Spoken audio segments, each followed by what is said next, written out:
सेथि मासि मोननानै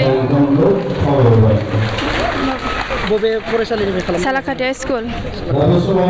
नोंथांनि मुं आरो थुलुंगाखौ फोरमायदो। आंनि मुङा थरायना हिरामनि राभा। आं नारांगुरि गामिनि। इयुनावहाय नोंथाङा मा जानो सानो? UPSC एग्जाम होनो नागिरदों। दिनै कमल कुमार 20थि कमल कुमार बान्था मोननानै इयुनाव आंनि फंबाय बिनानावमोनखौ मोजाङै होनो खावलायदों। जिहेथु नोंथाङा राभाबाबो बर' बिजोंजों फरायनानै दिनै सेथि मासाव मोननो हाबाय, गोसोखौ माबायदि मोनदों? जोबोद मोजां मोनदों। बेसेबांसो घन्टा फरायोमोन नोंथांनि बै समाव एग्जामनि सिगां? 2-3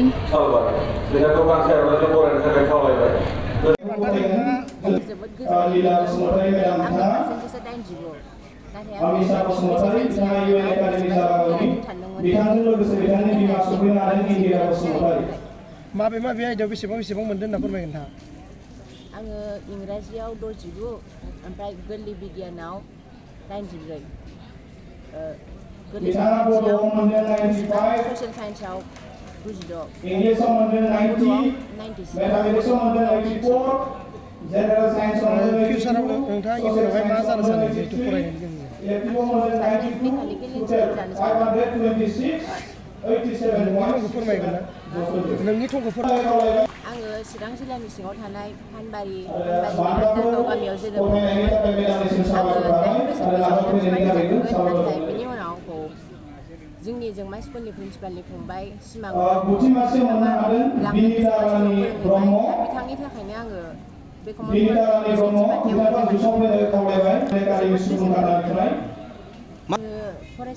फरायसुला फरायसुलिफोरखौ बेखौनो बुंनो सानदोंदि दा आङो 89 जौखोन्दो मोननो हादों, नाथाय फरायसुला फरायसुलिफ्रा बिदि बांसिन लाखिनो हानांगोन। दा जोंना 89आ